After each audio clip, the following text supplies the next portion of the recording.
TRP நடத்தக்கூடிய BEO black education officer வட்டார கல்வி அலுவலர் அந்த எக்ஸாமுக்கு நம்முடைய அகாடமி சார்பாக கரண்ட் சிலபஸை பேஸ் பண்ணி அப்டேட்டான மெட்டீரியல் அதே மாதிரி டெஸ்ட் பேஜுமே நம்ம வந்து காண்டாக்ட் பண்ணுறோம். ஆல்ரெடி நம்மகிட்ட படிக்கக்கூடிய டீச்சர்ஸ் என்ன பண்ணணும் என்ன பண்ணக்கூடாது அப்படிங்கிற மாதிரி டீட்டெயிலாக பார்க்க போகிறோம். இந்த பிளாக் எஜுகேஷன் ஆஃபீஸர் எக்ஸாமை பொறுத்த மட்டும் ஜென்ரல் ஸ்டடீஸ் வந்து 110 வினாக்கள் இருக்கு, 110 மதிப்பெண்கள். ஆல்ரெடி வந்து எந்தெந்த யூனிட்ல இருந்து எத்தனை கொஸ்டின் கேட்பாங்க அப்படிங்கிற மாதிரி நம்ம இந்தியாவில் வந்து புவியியல் அமைப்பு எப்படி இருக்கு, நம்ம தமிழ்நாட்டில் புவியியல் அமைப்பு வந்து எப்படி இருக்கு, இயற்கை வளங்கள் பாதுகாப்பதில் நம்ம தமிழ்நாடு எப்படி இருக்கு, சேம் டைம் வன விலங்கு உயிரினங்கள், சேம் டைம் புதுசாக நீங்கள் யாராவது ஜாயின் பண்ணுறீங்க அப்படின்னா கீழே டிஸ்கிரிப்ஷனில் நான் வாட்ஸ்அப் நம்பர் கான்டாக்ட் நம்பர் எல்லாமே கொடுத்துருக்கேன். அதை கான்டாக்ட் பண்ணி என்ன டீட்டெயில் கேட்டு படிக்க ஸ்டார்ட் பண்ணுங்க.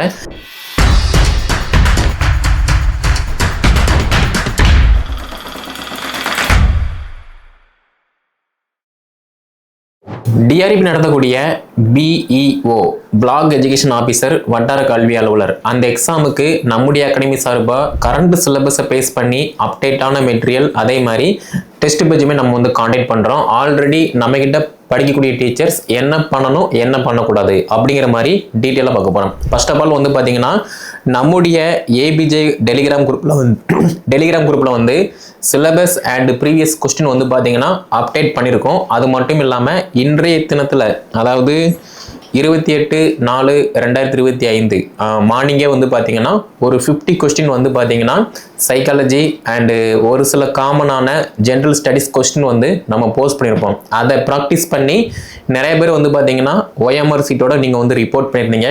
அதே மாதிரி இனி வரக்கூடிய நாட்கள் எல்லாமே வந்து புதிய கரண்ட் பாடத்திட்டத்தின் அடிப்படையில் கரண்ட் சிலபஸ் என்னவோ அந்த சிலபஸ் வைஸ் வந்து டெஸ்ட் பேஜ் எல்லாமே காண்டாக்ட் பண்ணுற மாதிரி இருக்கும். ஓகேவா? அதே மாதிரி இந்த பிளாக் எஜுகேஷன் ஆஃபீஸர் எக்ஸாமை பொறுத்த மட்டும் ஜென்ரல் ஸ்டடீஸ் வந்து 110 வினாக்கள் இருக்கு, 110 மதிப்பெண்கள். ஆல்ரெடி வந்து எந்தெந்த யூனிட்ல இருந்து எத்தனை கொஸ்டின் கேட்பாங்க அப்படிங்கிற மாதிரி நம்ம தெளிவாகவே போட்டிருந்தோம். ஃபார் எக்ஸாம்பிள் இப்போ யூனிட் 1 பொறுத்த மட்டும் ஹிஸ்ட்ரி அண்ட் தமிழ் லிட்ரேச்சர் இதுல இருந்து 18 வினாக்கள் இருக்கு. அதே மாதிரி ஹிஸ்ட்ரி ஆஃப் இங்கிலீஷ் லிட்ரேச்சர் இதுல இருந்து 18 வினாக்கள் இருக்கு. And mathematics and mental ability இதுல இருந்து பார்த்தோம் அப்படின்னா 18 வினாக்கள் இருக்கு. இது போக ஜென்ரல் சயின்ஸு இதுல வந்து பார்த்தோம் அப்படின்னு பார்க்கும்போது பிசிக்ஸு, கெமிஸ்ட்ரி, பாட்னி, சுவாலஜி இந்த 4 டாபிக்ல இருந்து ஒரு 20 கொஸ்டின் வந்து நம்ம கவர் பண்ணணும். இதுக்கப்புறமா வந்து பார்த்தோம் அப்படின்னா history, national moment and Tamil Nadu India constitutional development. So இதை பொறுத்த மட்டும் மஸ்ட் இம்பார்ட்டன்ஸ், ஏன்னா 20 கொஸ்டின் வந்து நமக்கு கவர் ஆகுத மாதிரி இருக்கு. ஸோ ஹிஸ்ட்ரி ஐஎன்எம் பொறுத்த மட்டும் வந்து வருடங்கள், நாட்கள், அதே மாதிரி தேதி, மாசம் இது எல்லாமே மஸ்ட் இம்பார்ட்டன்ஸ். அதே மாதிரி பாரதியார், பாரதிதாசன், வஉசி இதே மாதிரி நம்ம இந்தியாவுக்காக நம்ம தமிழ்நாட்டுக்காக பாடுபட்ட தலைவர்கள் அதுங்க பெண்ணா இருக்கலாம் ஆணா இருக்கலாம் இவங்களுடைய பயோகிராபி எல்லாமே வந்து படிக்கிற மாதிரி இருக்கும். சேம் டைம் நம்ம இந்தியாவை பொறுத்த மட்டும் அரசியலமைப்பு வந்து எந்த அளவுக்கு முக்கியத்துவம் அப்படிங்கிற மாதிரி இந்த டாபிக்ல இருந்து படிக்கிற மாதிரி இருக்கும். ஸோ எல்லாத்தையுமே போட்டு கொலாப்ஸ் பண்ண வேண்டாம், என்ன இருக்கோ அதை மட்டும் படிச்சா போதும். ஓகேவா? நெக்ஸ்ட் பார்த்தோம் அப்படின்னா physical geography and economic commerce geography of India. So ஜியோகிராபினா என்ன, எக்கனாமிக்னா என்ன, காமர்ஸ்னா என்ன? இப்போ ஜியோகிராபி அப்படின்னு பார்க்கும்போது நம்ம இந்தியாவில் வந்து புவியியல் அமைப்பு எப்படி இருக்கு, நம்ம தமிழ்நாட்டில் புவியியல் அமைப்பு வந்து எப்படி இருக்கு, இயற்கை வளங்கள் பாதுகாப்பதில் நம்ம தமிழ்நாடு எப்படி இருக்கு, சேம் டைம் வன விலங்கு உயிரினங்கள், சேம் டைம் பறவைகள் சரணாலயம் எங்கே அமைஞ்சிருக்கு, என்ன பர்பஸ்க்காக கொண்டு வந்தாங்க அப்படிங்கிற மாதிரி டீட்டெயிலாக பார்க்குற மாதிரி இருக்கும். ஓகே, நான் சொல்றது புரியும்னு நினைக்கிறேன். அதே மாதிரி எக்கனாமிக்கை பொறுத்த மட்டும் நம்ம இந்தியன் எக்கனாமிக் வந்து எப்படி இருக்கு, தமிழ்நாட்டினுடைய பொருளாதாரம் எப்படி இருக்கு. இந்தியா அப்படின்னு பார்க்கும்போது 28 மாநிலங்கள் சேர்ந்து பார்த்தீங்கன்னா நம்ம இந்தியா. அதே மாதிரி தமிழ்நாடு அப்படின்னு பார்க்கும்போது 38 மாவட்டங்கள் சேர்ந்து தமிழ்நாடு. அப்போ இந்தியா அண்ட் தமிழ்நாடு ரெண்டுலேயுமே வந்து எக்கனாமிக் லெவல் வந்து எப்படி இருக்கு, ஏற்றுமதினா என்ன, இறக்குமதினா என்ன, நிதி ஆண்டுனா என்ன, நிதி ஆயோக்னா என்ன, ஜிஎஸ்டினா என்ன, இன்கம் டேக்ஸ்னா என்ன அப்படிங்கிற மாதிரி டீட்டெயிலாக 1 by 1 வந்து படிக்கிற மாதிரி இருக்கும். ஓகேவா? அடுத்து பார்த்தோம் அப்படின்னா general knowledge and current affair இதுல இருந்து ஒரு 10 வினாக்கள் கேட்காங்க. அதே மாதிரி ஜியோகிராபி, எக்கனாமிக், காமர்ஸ் இதுல இருந்து ஒரு 16 வினாக்கள் வந்து கேட்காங்க. ஓகேவா? இது வந்து குறைவாகவும் இருக்கலாம் அதிகமாகவும் இருக்கலாம். ஓகே, நெக்ஸ்ட் பார்த்தோம்னா இந்த கரண்ட் அஃபேர் ஜிகேவை பொறுத்த மட்டும் இது எல்லாத்தையுமே பேஸ் பண்ணியிருக்கோம். இப்போ பிசிக்ஸ், கெமிஸ்ட்ரி, பாட்னி, சுவாலஜி இருக்கு அப்படின்னா நோபல் பரிசு பெற்ற அறிவியல் அறிஞர்கள் வந்து யாரு, என்ன பர்பஸ்க்காக அவங்களுக்கு வந்து நோபல் பரிசு வந்து கொடுத்தாங்க, அதே மாதிரி தமிழுக்கு வந்து யாரு ஒரு அவார்டு வந்து வாங்கினாங்க, தமிழ் விருது வந்து யாரு வாங்கினாங்க அப்படிங்கிற மாதிரி காமனாகவே வந்து ஜென்ரல் ஸ்டடீஸ் வந்து கவர் ஆயிரும். ஸோ இதுக்குமே நம்முடைய அகாடமி சார்பாக மெட்டீரியல் ப்ளஸ் டெஸ்ட் பேஜ் எல்லாமே நம்ம தனியாக ப்ரொவைட் பண்ணுவோம். அதை வந்து ஃபாலோ பண்ணுற மாதிரி இருக்கும். ஓகேவா? நெக்ஸ்ட் பார்த்தோம் அப்படின்னா முக்கியமானது சைக்காலஜி. சைக்காலஜியை பொறுத்த மட்டும் 30 மார்க் இருக்கு. இந்த 30 மார்க் வந்து மேக்சிமம் வந்து பிஎட் படித்த எல்லாருமே வந்து நார்மலாக படிக்காமலே வந்து ஒரு 15 ஒரு 20 மார்க் வந்து அட்டன் பண்ணலாம். ஆனால் நல்லா படித்தோம் அப்படின்னா 30க்கு 25, 28, 30க்கு 30 ஈஸியாக போட்டுடலாம். அப்படி பார்க்கும்போது நம்ம அகாடமி சார்பாக சைக்காலஜிக்கு வந்து முக்கியத்துவம் வந்து கொடுப்போம். அதே மாதிரி ஜென்ரல் ஸ்டடீஸ்க்குமே வந்து நம்ம முக்கியத்துவம் வந்து கொடுக்குற மாதிரி இருக்கும்.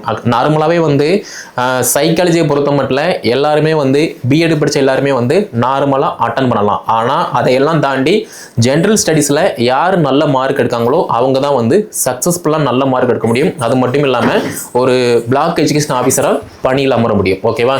ஸோ நம்ம அகாடமியில் இருக்கக்கூடிய டீச்சர்ஸ் என்ன பண்ணணும், ஃபர்ஸ்ட் ஆஃப் ஆல் சிலபஸ் என்ன அப்படிங்கிற மாதிரி நம்ம ஏபிஜே குரூப்பில் அவைலபிளாக இருக்குது. அதை நீங்கள் நல்லா பார்க்கணும். செகண்ட் ஒன் என்ன அப்படின்னா 6 செட் ஆஃப் கொஸ்டின் வந்து பார்த்தீங்க அப்படின்னா ப்ரீவியஸ் கொஸ்டின் வந்து அவைலபிளாக இருக்குது. அதில் 900 வினாக்கள் வந்து இருக்குது. அந்த 900 வினாக்களில் ஜென்ரல் ஸ்டடீஸ் இருந்து எப்படி கொஸ்டின் கேட்டிருக்காங்க, சைக்காலஜிலேருந்து எப்படி கொஸ்டின் கேட்டிருக்காங்க, கரண்ட் அஃபேர் ஜிகே எப்படி கேட்டிருக்காங்க அப்படிங்கிற மாதிரி அதை பார்க்குற மாதிரி இருக்கும். இதை ரெண்டையுமே சிலபஸ் ப்ரீவியஸ் இயர் கொஸ்டின் இந்த ரெண்டையுமே வந்து நீங்கள் ப்ராப்பராக பார்த்துருக்கீங்க அப்படின்னா இன்னைக்கு நடைபெற்ற அந்த 50 வினாக்களை ஈஸியாக நல்ல மார்க் வந்து எடுத்திருப்பீங்க. ஓகேவா? அதே மாதிரி இதுக்கப்புறமா என்ன நடக்கும் அப்படின்னா டெய்லியுமே வந்து டெய்லி இல்லைனா ஒரு நாள் விட்டு விட்டு வந்து பார்த்தீங்கன்னா சைக்காலஜி அண்ட் ஜென்ரல் ஸ்டடீஸு நமக்கு மார்க் எங்கெல்லாம் அதிகமாக ஸ்கோரிங் ஆகுதோ அதை வந்து நம்ம ப்ராப்பராக நல்லா பார்த்து படிக்கிற மாதிரி இருக்கும். ஓகே?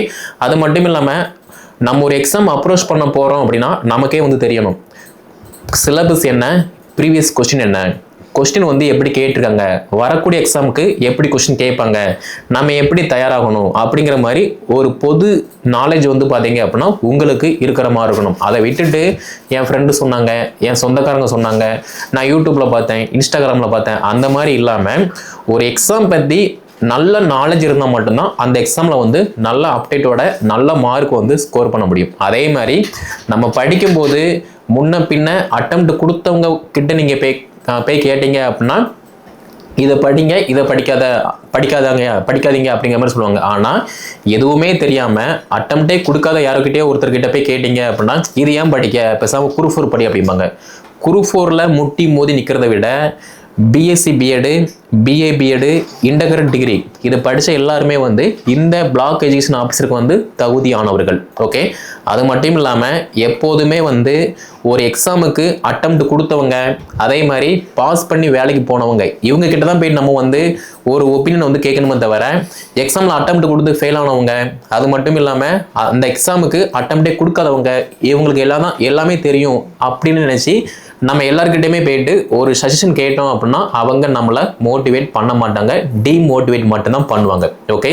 யூபிஎஸ்சியாக இருக்கட்டும், டிஎன்பிசி குரூப் 1 இருக்கட்டும், குரூப் 4 இருக்கட்டும், இந்த பிஜி டெரிபியாக இருக்கட்டும், அதே மாதிரி பியூ எக்ஸாமாக இருக்கட்டும், எந்த எக்ஸாமுக்குமே வந்து அட்டெம்ப்ட் கொடுத்து சக்ஸஸ்ஃபுல்லாக இருக்கிறவங்க கிட்ட போய் கேட்டீங்க அப்படின்னா இது பண்ணுங்க, இது பண்ணாதீங்க அப்படிங்கிற மாதிரி நல்லா என்கரேஜ் பண்ணுவாங்க, மோட்டிவேட் பண்ணுவாங்க.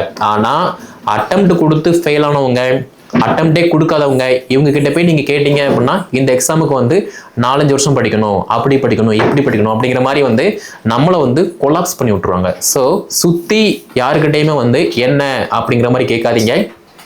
நம்ம அகாடமியில் இருக்கக்கூடிய ஸ்டூடெண்ட்டு கண்டிப்பாக இதை எதையுமே நீங்கள் வந்து ஃபாலோ பண்ணக்கூடாது.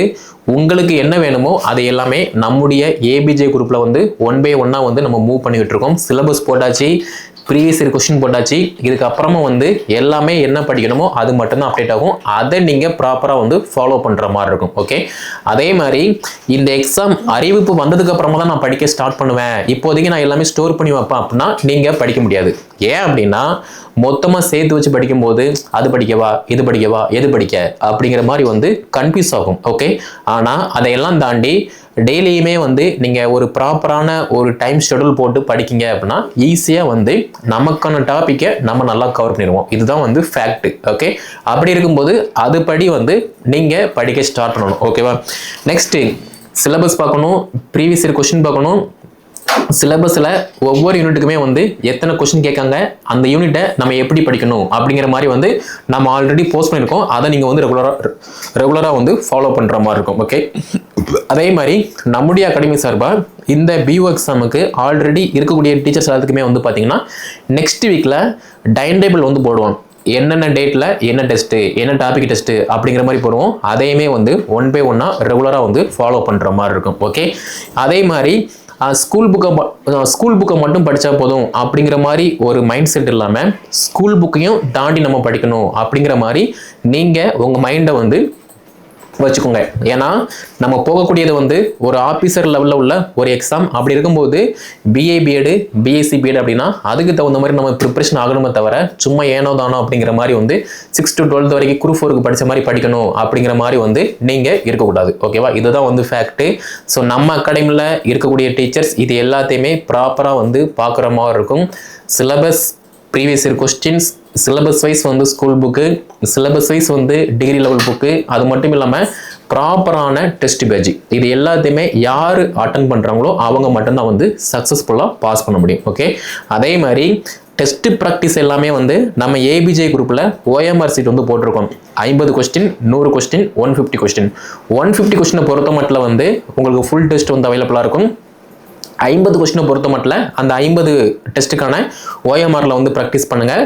100 கொஸ்டின் வந்து பார்த்தீங்கன்னா அதுக்கான இதை வந்து ஃபாலோ பண்ணுங்கள். ஓகே, அதே மாதிரி full test, full model test, இந்த 2 டெஸ்ட்டுமே அவைலபிளாக இருக்கும். அதையுமே வந்து ஈஸியாக ஃபாலோ பண்ணுற மாதிரி இருக்கும். ஓகேவா? எப்போதுமே வந்து நமக்கு ஒரு கனவு இருக்குது அப்படின்னா அந்த கனவுக்கு தேவையான பயிற்சியை டெய்லியுமே யார் பண்ணுறாங்களோ அவங்க மட்டும்தான் ஈஸியாக சக்ஸஸ்ஃபுல்லாக ஆக முடியும். அப்படி பார்க்கும்போது நீங்கள் நம்ம அகாடமி கொடுக்கக்கூடிய டெஸ்ட் எல்லாத்தையுமே ஈஸியாக ப்ராக்டிஸ் பண்ணுறீங்க அப்படின்னா நீங்களுமே ஒரு கல்வி அலுவலகத்தில் நீங்களும் ஒரு வட்டார கல்வி அலுவலராக பணியில் அமர முடியும். ஓகே, ஆல்ரெடி இதுக்கு முன்னாடி நடந்த 2 பிஓ எக்ஸாமில் நம்மக்கிட்ட படித்த நிறைய டீச்சர்ஸ் வந்து பார்த்தீங்கன்னா இப்போ ஒரு கவர்மெண்ட் எஜுகேஷனல் ஆஃபீஸில் வந்து பார்த்தீங்கன்னா ஒர்க் பண்ணிட்டு இருக்காங்க. அப்படி இருக்கும்போது நீங்களுமே பணியில் அமரணும் அப்படின்னா நம்ம அகாடமி கொடுக்கக்கூடிய எல்லா அறிவுரையுமே வந்து அப்சர்வ் பண்ணி அது மட்டும் இல்லாமல் டெஸ்ட்டை வந்து நீங்கள் கரெக்டாக ஃபாலோ பண்ணணும். ஓகேவா? ஸோ இதுதான் வந்து மஸ்ட் இம்பார்ட்டன்ஸ். இது வந்து நம்மக்கிட்ட இருக்கக்கூடிய டீச்சர்ஸ் கண்டிப்பாக நீங்கள் ஃபாலோ பண்ணணும். புதுசாக நீங்கள் யாராவது ஜாயின் பண்ணுறீங்க அப்படின்னா கீழே டிஸ்கிரிப்ஷனில் நான் வாட்ஸ்அப் நம்பர், கான்டாக்ட் நம்பர் எல்லாமே கொடுத்துருக்கேன். அதை கான்டாக்ட் பண்ணி என்ன டீட்டெயில் கேட்டு படிக்க ஸ்டார்ட் பண்ணுங்கள். BSc BEd, BA BEd, integrate degree இது படித்த எல்லாருமே இந்த எக்ஸாமுக்கு வந்து தகுதி ஆனவர். ஓகே, மற்றவங்க சொல்கிறதுக்காக நீங்கள் படிக்க வேண்டாம். உங்களுக்கு பசி இருக்குது அப்படின்னா நீங்கள் இந்த எக்ஸாமுக்கு வந்து படிக்க ஸ்டார்ட் பண்ணுங்கள். எக்ஸாமை பொறுத்த மட்டும் ரொம்ப ஈஸி. ஓகே, சிலபஸ் வைஸ் படிக்கிங்க அப்படின்னா ரொம்ப ஈஸி. ஓகே, ஸோ நம்மகிட்ட இருக்கக்கூடிய டீச்சர்ஸ் இதை கண்டிப்பாக ஃபாலோ பண்ணுங்கள். இந்த வீடியோ தொகுப்பை உங்கள் ஃப்ரெண்ட்ஸ் யாராவது இருந்தாங்க அப்படின்னா அவங்களுக்கு ஷேர் பண்ணுங்கள். சேம் டைம் நம்முடைய சேனல் நீங்கள் சப்ஸ்கிரைப் பண்ணல அப்படின்னா சப்ஸ்கிரைப் பண்ணிக்கோங்க. டிஆர்பி நடத்தக்கூடிய பிஇஓ எக்ஸாமுக்கு காமனான குரூப்பில் நீங்கள் ஜாயின் பண்ணல அப்படின்னா கீழே டிஸ்கிரிப்ஷனில் நான் லிங்க் கொடுத்துருக்கேன். அதை கிளிக் பண்ணி ஜாயின் பண்ணிக்கோங்க. டெஸ்ட் பேஜ் அண்ட் மெட்டீரியல் நீங்கள் ஜாயின் பண்ணுறீங்க அப்படின்னா கீழே டிஸ்கிரிப்ஷனில் நான் வாட்ஸ்அப் நம்பர், கான்டாக்ட் நம்பர் கொடுத்துருக்கேன். அதை கான்டாக்ட் பண்ணி என்ன டீட்டெயில் கேட்டு ப்ராப்பராக நீங்கள் வந்து ஜாயின் பண்ணிக்கலாம். ஓகே, ஸோ நம்முடைய சேனல் நீங்கள் சப்ஸ்கிரைப் பண்ணல அப்படின்னா சப்ஸ்கிரைப் பண்ணிக்கோங்க. இந்த வீடியோ தொகுப்பை BSc BEd, BA BEd, integrate degree முடிச்சுட்டு நம்ம ஏன் பிஎட் படித்து முடித்தோம் அப்படின்னு புலம்பக்கூடிய டீச்சர்ஸ் அதுக்குமே ஷேர் பண்ணுங்கள். அவங்களும் வந்து படித்து பயன்பெறட்டும்.